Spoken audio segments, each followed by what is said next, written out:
कहानी रांची के बगल में बसे एक छोटे से गांव की है, जहां के लोग खुशी खुशी रहते थे, खेतों में काम करते थे और कुछ लोग ठेला लगाकर अपना रोज का गुजारा करते थे। उसी गांव में चंदन नाम का एक आदमी था जो अपना ढाबा चलाता था। चंदन ढाबा चलाने के साथ साथ लोगों को घर भी भाड़े पर देता था। वह दो धंधे करता था और गांव के सभी लोग उससे डरते थे। कोई भी उसके सामने आवाज नहीं उठा पाता था। एक दिन की बात है, जब वो सुबह सुबह अपना ढाबा खोलने जा रहा था, तभी उसने देखा कि एक गरीब आदमी कटोरा लेकर उसके ढाबे के सामने बैठा है। यह देखकर वो गुस्से में कहता है, अबे ओ गरीब, तुझे यही जगह मिली भीख मांगने को? तुझे मंदिर से ज्यादा अच्छा मेरा ढाबा दिख रहा है क्या? मंदिर में भीख मांग, वहां तो तुझे भी मिलेगी, यहां तुझे कौन देगा? साहब, मैं मंदिर में गया था, पर कुछ कर्मचारियों ने मुझे वहां से भगा दिया। उन्होंने कहा कि यहां पर भीख मांगनी है तो पैसे देने पड़ेंगे। बताइए भला, भीख मांगने के लिए भी मुझे पैसे देने पड़ेंगे, इसीलिए मैं यहां आ गया। मंदिर से ज्यादा तो लोग आपके ढाबे पर आते हैं। अच्छा, मतलब तुमने देखा कि मेरे ढाबे पर ज्यादा लोग आते हैं तो तुमने यहां पर भीख मांगना शुरू कर दिया। भाई देखो, यहां से उठकर चले जाओ, वरना मेरा दिमाग खराब हो जाएगा और मैं तुम्हारी पुंगी बजा दूंगा। साहब, ऐसा मत करो साहब, मेरे पास यही एक जगह है जहां मैं आराम से बैठकर भीख मांग सकता हूं, मुझे यहां से मत भगाओ। देखो भाई, ये सब मैं नहीं जानता, अभी धंधे का समय है, मेरा दिमाग मत खराब करो और यहां से उठकर चले जाओ, वरना मुझे तुम्हें जबरदस्ती हटाना पड़ेगा। यह सब सुनकर वो गरीब आदमी उदास होकर वहां से चला जाता है और चंदू भी अब अपना ढाबा खोलकर खड़ा हो जाता है। ढाबा खोलने के कुछ समय बाद ही ढाबे पर दो लोग आते हैं। आओ आओ, चंदू के यहां से खाना खाओ। एक बार खाओगे तो हवा में उड़ जाओगे, दूसरी बार खाओगे तो पानी में घुल जाओगे, तीसरी बार खाओगे तो अपनी दुनिया भूल जाओगे। इसलिए कहता हूं, एक बार खाकर देखो, मजा उठाकर देखो। अरे भाई, हम यहाँ पर कुछ खाना खाने नहीं आए हैं, हम तो यहाँ पर अभी अभी आए हैं।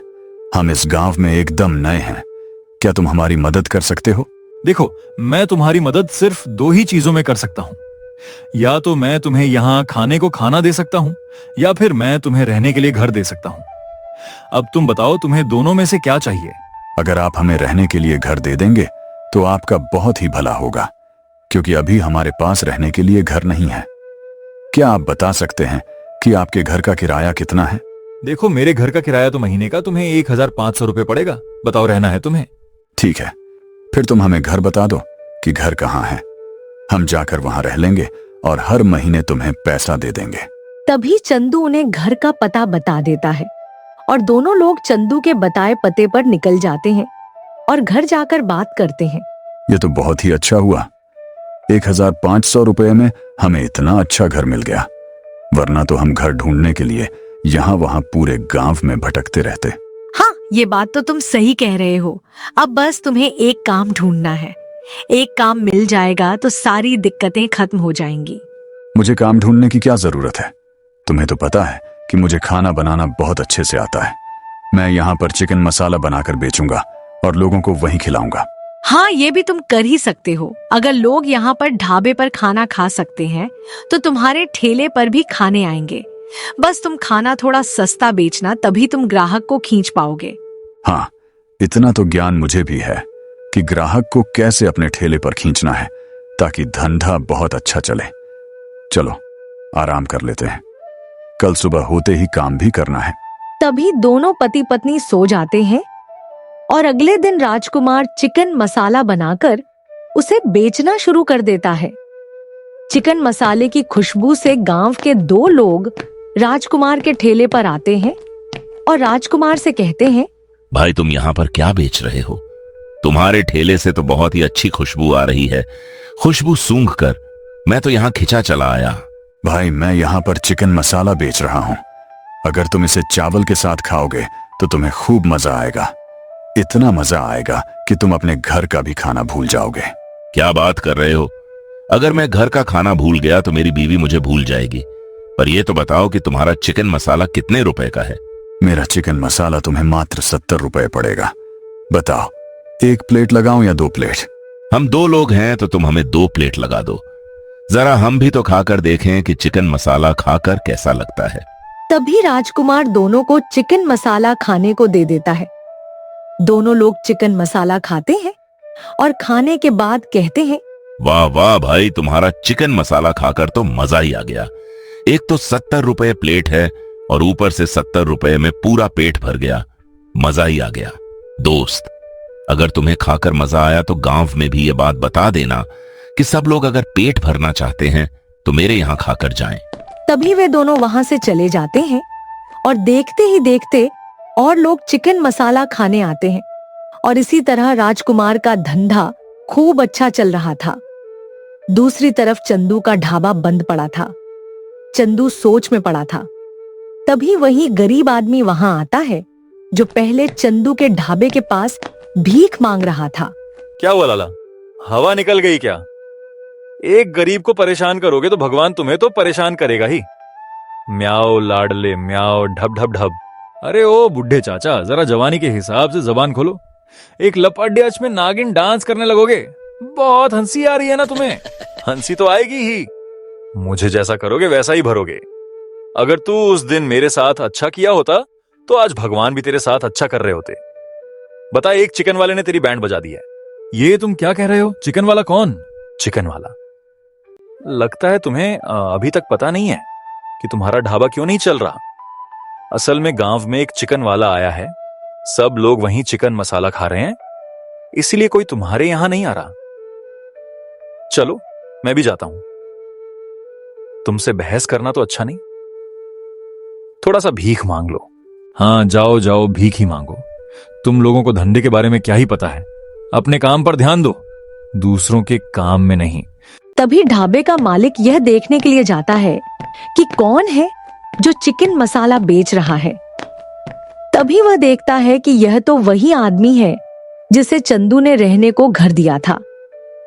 यह सब देखकर चंदू गुस्से में घर जाता है और अगले दिन होते ही चंदू सुबह सुबह राजकुमार के घर जाता है और राजकुमार से कहता है, सुनो राजकुमार, आज के आज और अभी के अभी तुम यह घर छोड़कर निकल जाओ और कहीं और अपना रोजगार देख लो।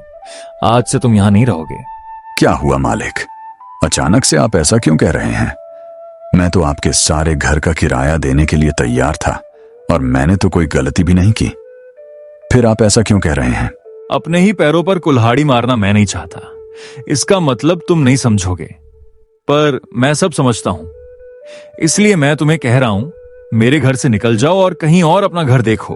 पर सेठ जी, मैं तो इस गांव में किसी को नहीं जानता। मैं कहां जाऊंगा? अरे जी, आपको ऐसे गिड़गिड़ाने की जरूरत नहीं है। हमें कहीं ना कहीं घर मिल जाएगा। चलो हम इस घर से निकल जाते हैं। तुम्हें तो अब इस गांव में कोई घर नहीं देगा। इस गांव में मेरा दबदबा चलता है। अब तो तुम्हें दूसरे ही गांव में जाना पड़ेगा। ठीक है, फिर हम दूसरे ही गांव में जाएंगे। हमें तुम्हारे घर की और तुम्हारे गांव की कोई जरूरत नहीं है। चलो चलते हैं। तभी वे दोनों सेठ का घर छोड़कर दूसरे गांव में पहुंच जाते हैं। गांव का नाम रांची होता है। गांव बहुत ही सुंदर था। लोग बहुत ही शांत स्वभाव के थे। तभी वे लोग गांव में आते ही सरपंच से मिलते हैं। सरपंच उनसे कहते हैं, तुम दोनों कौन हो बेटा? तुम्हें तो इस गांव में मैंने कभी नहीं देखा। क्या तुम इस गांव के नहीं हो? हाँ चाचा जी, हम इस गांव में नए आए हैं। पहले हम बाजू के गांव में रहते थे, पर वहां पर हमारी थोड़ी नोक-झोंक हो गई, इसीलिए हम यहां आ गए। अच्छा, ऐसी बात है। अगर तुम इस गांव में किसी को नहीं जानते और रहने के लिए घर ढूंढ रहे हो तो मैं तुम्हें घर दे सकता हूं। हम तो इस गांव में किसी को नहीं जानते, पर कहीं आप भी हमें घर से तो नहीं निकाल देंगे? भला मैं तुम्हें घर से क्यों निकालूंगा? तुम ऐसा क्यों कह रहे हो? क्योंकि अभी हम जिस गांव से आ रहे हैं वहां ऐसा ही हुआ। पहले जिसने हमें घर दिया था, फिर उसी ने हमें निकाल दिया। और क्यों निकाला ये पूछा तो कहने लगा, अपने ही पैरों पर कुल्हाड़ी कौन मारे। तुम चिंता मत करो, मैं तो इस गांव का सरपंच हूं। मेरा तो काम ही है दूसरों के बारे में सोचना। मैं तुम्हारे बारे में ना सोचूं तो कौन सोचेगा? और तुम चिंता मत करो, मैं हमेशा तुम्हारा साथ दूंगा। तभी वे सब लोग सरपंच के साथ घर जाते हैं। अगले दिन राजकुमार अपना चिकन का ठेला लगा देता है और उस पर लिख देता है, रांची का चिकन। यह देखकर गांव के कुछ लोग वहां आते हैं और कहते हैं, क्या भाई तुम्हें पता नहीं, हमारे गांव में चिकन मटन जैसा कुछ नहीं चलता। यहाँ पर आज तक किसी ने चिकन मटन नहीं खाया। अगर तुम्हारे रांची गांव में किसी ने भी चिकन मटन नहीं खाया, इसलिए तो मैं यहाँ पर चिकन लेकर आया हूँ। एक बार चिकन का स्वाद तो लो, कभी इसे भूल नहीं पाओगे। क्या बात कर रहे हो? तुम कहना चाहते हो कि चिकन जो है हमारी हरी सब्जी से ज्यादा स्वादिष्ट होता है? मैं ये नहीं कह रहा कि यह हरी सब्जी से ज्यादा स्वादिष्ट होता है, बस इतना कह रहा हूं कि मजा तो ऐसे भी खाने में आता है। एक बार खाकर देखो। अगर तुम इतना कह रहे हो तो लाओ जरा हमें खिला ही दो, हम भी देख लेते हैं। तभी राजकुमार उन दोनों को चिकन मसाला खाने को दे देते हैं। दोनों लोग चिकन मसाला खाते हैं और खाते ही रहते हैं। खाने के बाद कहते हैं, वाह भाई वाह, तुम्हारा चिकन मसाला खाकर तो मजा ही आ गया। मुझे तो नहीं लगा था कि चिकन मसाला इतना अच्छा होता है। एक काम करो, मुझे पार्सल भी दे दो, मैं अपनी बीवी को भी खिलाऊंगा। हाँ जरूर जरूर, अभी देता हूँ। तुम भी खाओ और घर पर भी खिलाओ। तभी वे दोनों वहां से चिकन पार्सल लेकर चले जाते हैं और देखते ही देखते और भी लोग चिकन मसाला खाना शुरू कर देते हैं। उसी गांव में एक वड़ा पाव वाला था। उसका वड़ा पाव लोग खूब खाते थे। एक दिन की बात है, सुनो भाई, तुम हमें जल्दी से 2 प्लेट वड़ा पाव लगा दो। अभी अभी खेतों से काम करके आए हैं और बहुत तेज भूख लगी है। नहीं नहीं दोस्त, मैं वड़ा पाव नहीं खाऊंगा। क्या हुआ भैया, वड़ा पाव नहीं खाओगे तो क्या खाओगे? इस गांव में खाने के लिए और कुछ कहाँ मिलता है? भैया, तुम्हें लगता है इस गांव में कुछ नहीं मिलता, पर कल ही गांव में एक चिकन मसाला वाला आया है। मैं तो सोच रहा हूँ चिकन मसाला ही जाकर खाऊं। कल मैंने खाया था, बहुत मजा आया। क्या बात कर रहे हो? तुम्हें तो पता है हमारे गांव में कोई भी चिकन मसाला या ये सब नहीं खाता। हमारे गांव में अभी तक नहीं खाते थे क्योंकि गांव में कोई बनाता नहीं था। पर अब तो गांव में बनाने वाला आ गया है, तो खाने में क्या दिक्कत है? बात तो तुम सही कह रहे हो। चलो चिकन खाकर आते हैं, मैं भी तो जरा चिकन का स्वाद लूं। बहुत लोगों से सुना है चिकन खाकर मजा बहुत आता है। अरे तुम लोग कहाँ ये सब चिकन मटन खाओगे?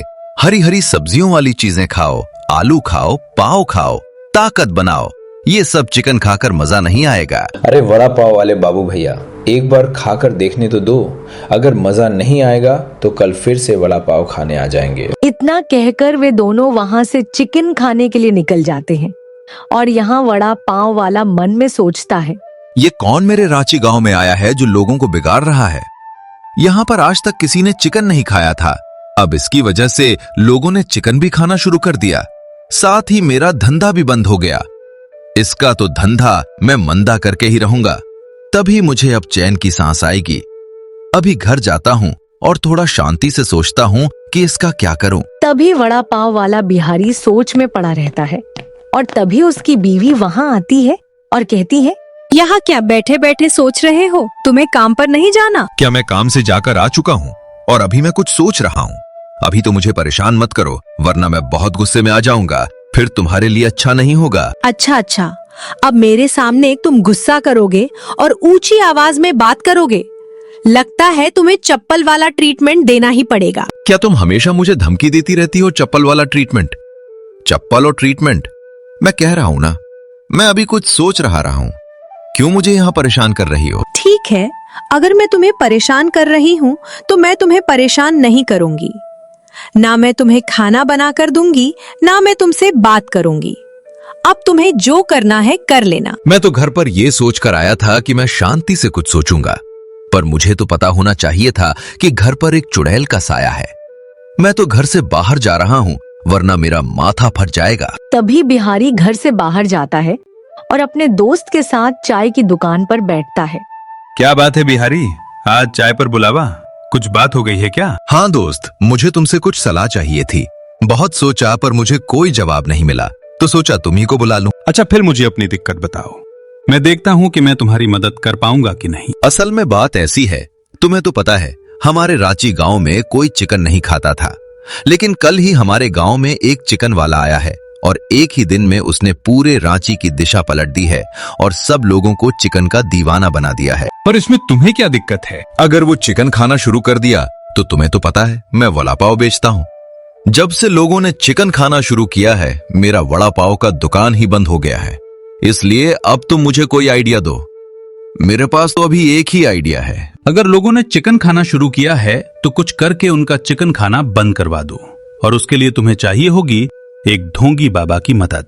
बात तो तुम सही कह रहे हो। लोग बाबा लोगों की बात बहुत जल्दी मानते हैं। ये आइडिया शायद काम कर जाएगा। मैं अभी इस आइडिया पर लग जाता हूँ। तभी बिहारी वड़ा पाव वाला एक नकली ढोंगी बाबा के पास जाता है और बाबा से कहता है, सुनिए बाबा, मैं आपको 10 रुपए दूंगा। आपको मेरा एक काम करना होगा, लेकिन काम हो ही जाना चाहिए। पहले काम तो बताओ, फिर मैं बताऊंगा काम हो पाएगा कि नहीं। देखो, मुझे पता है आप नकली ढोंगी बाबा हो, इसलिए आपको गांव वालों से ये कहना होगा कि चिकन या नॉनवेज ना खाएं, वरना बहुत बड़ी मुसीबत आ सकती है। ऐसा कुछ भी कहकर तुम्हें गांव वालों को चिकन खाने से रोकना होगा। बताओ, कर पाओगे? अच्छा, ये काम तो बड़ा ही आसान है। ये काम तो मेरे बाएं हाथ का खेल है। अगर काम नहीं कर पाया मैं तो तुम्हारे पैसे तुम्हें वापस ले लूंगा। ये मेरी जुबान है तुमसे, ठीक है? फिर काम अच्छे से करना और याद रखना, नहीं हुआ तो सारे पैसे ले लूंगा। हाँ, तुम चिंता मत करो, तुम्हारा काम हो जाएगा और तुम्हारी सारी दिक्कत ये डुप्लीकेट बाबा खत्म कर देगा। हाँ, खत्म कर ही देना, वरना मैं तुम्हें छोड़ूंगा नहीं। इतना कहकर बिहारी वहां से चला जाता है और फिर नकली ढोंगी बाबा भी गांव के कुछ लोगों के साथ कथा करने बैठ जाता है और कथा करते करते कहता है, सुनो गांव वालों, मुझे अभी ऊपर से एक संदेश मिला है कि गांव में गलत चीजों का सेवन हो रहा है। अगर तुम लोगों ने ये सब बंद नहीं किया तो कुछ बुरा हो जाएगा। बाबा, ये आप क्या कह रहे हैं? गांव में कौन सी गलत चीजों का सेवन हो रहा है? कहीं कोई गलत चीज तो नहीं पी रहा है ना? नहीं, बात पीने की नहीं, बात खाने की है। गांव में मुझे लगता है कुछ लोगों ने चिकन खाना शुरू किया है। अगर ये सब बंद नहीं हुआ तो कुछ बुरा हो जाएगा और बहुत बुरा होगा। बाबा, ये आप क्या कह रहे हैं? भला ये सब खाने से कुछ बुरा क्यों होगा? हमने तो कभी ऐसा नहीं सुना कि ये सब खाने से कुछ बुरा होता है। आप जरूर हमें पागल बना रहे हैं। मूर्ख बालक, मेरी बातों को नकारने की कोशिश मत कर। मैं जो कह रहा हूं उसे समझ, वरना बहुत बुरा होगा। गांव वालों, हमें इसकी बात मानने की जरूरत नहीं है। मैं तो कहता हूं, चलो यहां से चलते हैं, वरना यह हमें ऐसे ही मूर्ख बनाता रहेगा। आज तक तो मैंने बस सबसे सुना था कि तुम नकली ढोंगी बाबा हो, पर आज मैंने अपनी आंखों से देख लिया। तभी सब गांव वाले वहां से बाबा की बात ना मानकर चले जाते हैं। अगले दिन बिहारी सोच रहा था कि उसके यहाँ सब वड़ा पाव खाने आएंगे, पर कोई नहीं आता। वो जाकर देखता है तो सब लोग अभी भी चिकन खा रहे थे। तभी वह बाबा के पास जाता है और कहता है, क्या बे नकली डुप्लीकेट ढोंगी बाबा, मैंने तुझे कहा था ना कि कल के कल मेरा सारा काम कर देना, पर तूने एक भी काम नहीं किया। आज भी मेरा सारा वड़ा पाव खराब होगा, मेरे पैसे वापस कर। देखो बिहारी, तुम मुझे अभी और 2 दिन का समय दो। कल मैंने अपनी पूरी कोशिश की और कोई भी गांव वाला मेरी बातें मानने को तैयार नहीं था। मैं कुछ न कुछ कर लूंगा, तुम इंतजार करो। देखो बाबा, मुझे अब तुम पर भरोसा नहीं है। अगर तुम कल कुछ नहीं कर पाए तो अब तुम क्या कर पाओगे? मुझे मेरे पैसे दे दो। अभी मैं सिर्फ लोगों को कह रहा था, लेकिन अब मैं लोगों को करके दिखाऊंगा। लोगों के मन में डर पैदा करूंगा और अपना काम करके रहूंगा। बस 2 दिन दो, 2 दिन बाद तुम्हारा काम हो जाएगा। करो। 2 दिन नहीं, मुझे कल के कल मेरा काम पूरा होना चाहिए। अगर नहीं किया तो मेरे सारे पैसे वापस कर देना, वरना तुम्हें खूब मार पड़ेगी। ठीक है, फिर कल के कल मैं तुम्हारा सारा काम कर दूंगा। कल देखना गांव में कैसे हंगामा होता है। तभी बिहारी बाबा को एक और दिन का समय देकर वहां से चला जाता है। फिर रात हो जाती है और रात होते ही नकली ढोंगी बाबा गांव के एक आदमी को पकड़ता है और उससे कहता है, सुन बेटा, मुझे पता है तू अपने धंधे को लेकर बहुत चिंता करता है।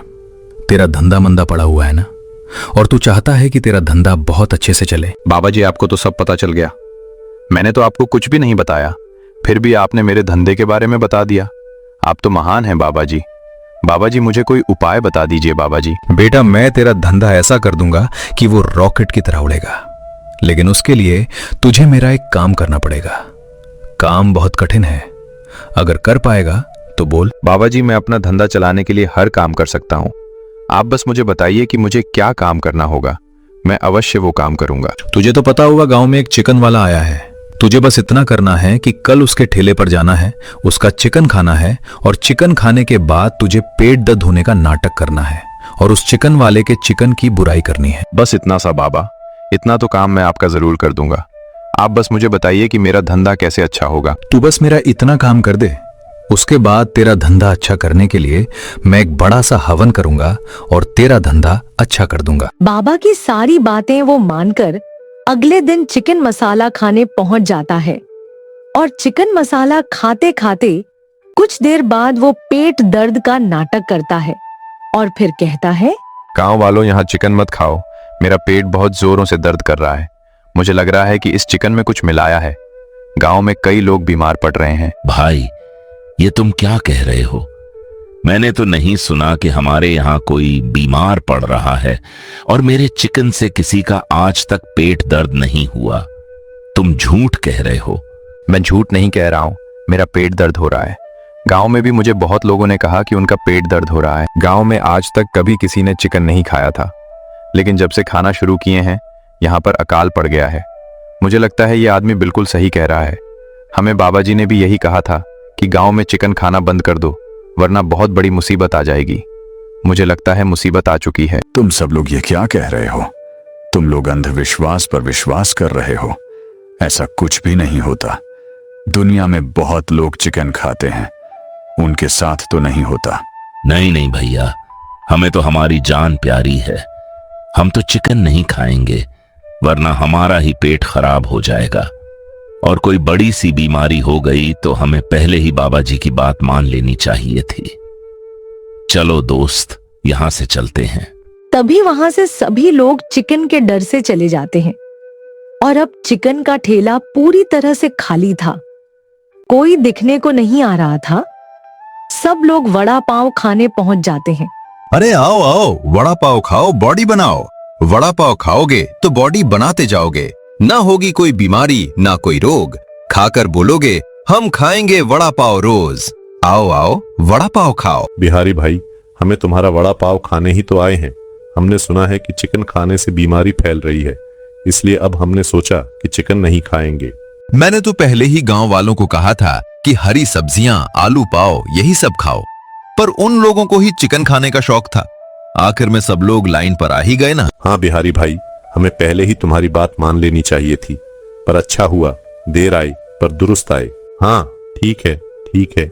बातचीत करोगे या वड़ा पाव भी खाओगे? बातचीत करोगे या वड़ा पाव भी खाओगे? हम तो वड़ा पाव भी खाएंगे बिहारी भाई, और अब गांव के सारे लोग वड़ा पाव खाएंगे, कोई चिकन नहीं खाएगा। बिहारी वड़ा पाव दे देता है। धीरे धीरे और भी लोग वड़ा पाव खाने आते हैं। बिहारी का धंधा खूब अच्छे से चल रहा था और बिहारी भी बहुत खुश था। फिर रात होते ही बिहारी खुशी के मारे बाबा जी से मिलने को जाता है और बाबा जी से कहता है, वाह वाह डुप्लीकेट ढोंगी बाबा, तुमने तो कमाल ही कर दिया। अब मुझे समझ में आया कि तुम्हारे पास कुछ तो अनोखा जादू है। मैंने तुम्हें पहले ही कहा था, मैं जो एक बार जुबान दे देता हूँ वो चीज मैं करके ही रहता हूँ। अब मुझसे पैसे वापस मत मांगना। अरे बाबा, तुम भी कैसी बात करते हो? पैसे तो मैंने तुम्हारे काम के लिए ही दिए थे। अब तुमने मेरा काम कर दिया है तो मैं भला तुमसे पैसे क्यों मांगू? अब तो मुझे खूब मुनाफा होगा। ठीक है, ठीक है, तुम्हें जितना मुनाफा कमाना है कमाओ, और अगली बार कोई ऐसा ढोंगी वाला काम करना होगा तो मुझे जरूर याद करना। जरूर जरूर मेरे डुप्लीकेट ढोंगी बाबा, आज तो तुमने मेरा दिल खुश कर दिया। ठीक है, चलो अब मुझे घर जाने दो, मुझे सोना भी है। कल पूरी रात मैंने मेहनत की, तब जाकर ये सब हुआ। और हाँ, ये सब बात किसी को बताना मत। तभी दोनों वहां से चले जाते हैं और यह सारी बातें पीछे खड़ा चिकन वाला सुन लेता है। अच्छा तो यह है जिसकी वजह से मेरा धंधा बंद हुआ। अब तो मैं इसे छोड़ूंगा नहीं, कल ही सरपंच के पास जाकर सारी बातें बताता हूँ। तभी अगले दिन वो सरपंच के पास पहुंच जाता है और सरपंच को सारी बातें बताता है। तुम चिंता मत करो बेटा, मैंने तुम्हें पहले ही कहा था कि इस गांव में कोई तुम्हारी मदद करे या ना करे, मैं तुम्हारी मदद जरूर करूंगा। सरपंच जी, इसीलिए तो मैं आपके पास आया हूँ। मुझे पता है आप ही हैं जो मेरी यह दिक्कत खत्म कर सकते हैं। हाँ, तू चिंता मत कर, मैं तेरी सारी दिक्कतें खत्म कर दूंगा और मैं तुझसे वादा करता हूं, देखना सब लोग चिकन वापस से खाना शुरू करेंगे और तेरा धंधा वापस अच्छे से चलेगा। ठीक है सरपंच जी, मैं भी यही उम्मीद करता हूं कि सब कुछ ठीक हो जाए और मेरा धंधा खूब अच्छे से चले। मैंने तो बस अब तक सुना था कि रांची के लोग बहुत ही अच्छे हैं, पर मैंने आज देख भी लिया। हाँ, और मैं इस रांची का नाम खराब नहीं होने दूंगा। जिसने तेरे साथ धोखाधड़ी की है उसे उसकी सजा दूंगा। अगले दिन सरपंच वड़ा पाव वाले बिहारी को और गांव वालों को और चिकन वाले को सबको जमा करके कहता है, सुनो गांव वालों, मैंने सुना है कि चिकन वाले का चिकन खाकर गांव में अफरा तफरी मची हुई है। लोग बीमार पड़ रहे हैं। क्या यह सही बात है? हाँ सरपंच जी, ये सही बात है। मैंने सबको कहा था कि मेरा वड़ा पाव खाओ, चिकन मटन मत खाओ, लेकिन फिर भी कुछ लोगों ने चिकन मटन खाया और वे बीमार पड़ गए। अच्छा बिहारी, मतलब तुमने गांव वालों को कहा था कि चिकन मत खाओ? कहीं तुमने इसलिए तो नहीं कहा था ताकि तुम्हारा धंधा अच्छे से चले? नहीं सरपंच जी, मैंने तो इसलिए कहा था क्योंकि गांव में एक बाबा थे। उन्होंने कहा था कि चिकन मत खाओ वरना बहुत बड़ी गड़बड़ हो जाएगी। बस इसलिए मैंने गांव वालों को कहा था। बिहारी, और कितना झूठ बोलेगा? तेरी सारी बातें मुझे पता चल गई हैं। कल रात जब तू डुप्लीकेट ढोंगी बाबा से मिल रहा था तब मैंने सारी बातें सुन ली थी कि कैसे तूने बाबा के साथ मिलकर इस बेचारे चिकन वाले का धंधा खराब किया है। सरपंच जी, ये सब बिल्कुल झूठ है। मुझे लगता है आपने किसी और को देखा होगा। बिहारी, अपना मुंह बंद रख। तूने पूरे रांची का नाम खराब करके रख दिया। मुझे लगता है पुलिस ही बुलानी पड़ेगी, वही तुझे सुधारेगी। नहीं नहीं सरपंच जी, ऐसा मत कीजिए। मैं आपके सामने हाथ जोड़ता हूं, पुलिस को मत बुलाइए। मैं मानता हूं ये सब मैंने ही किया है। देखा गांव वालों, चिकन खाकर ना किसी को बीमारी हो रही है, ना किसी का पेट दर्द हो रहा है। ये सब ढोंग इस बिहारी ने डुप्लीकेट ढोंगी बाबा के साथ मिलकर किया था। बिहारी भी डुप्लीकेट है, ढोंगी बाबा के डुप्लीकेट है। इसलिए तुम इन लोगों की बातों पर विश्वास करना बंद करो और वापस से चिकन खाना शुरू करो और इस बिहारी को अच्छा सबक दो। इसके यहां वड़ा पाव कोई मत खाना कुछ समय तक। तभी सरपंच की बात सुनकर गांव वाले वैसा ही करते हैं। बिहारी के यहाँ कोई भी वड़ा पाव नहीं खाता और सब लोग चिकन खाते हैं, जिससे चिकन वाले का धंधा खूब अच्छा चलता है।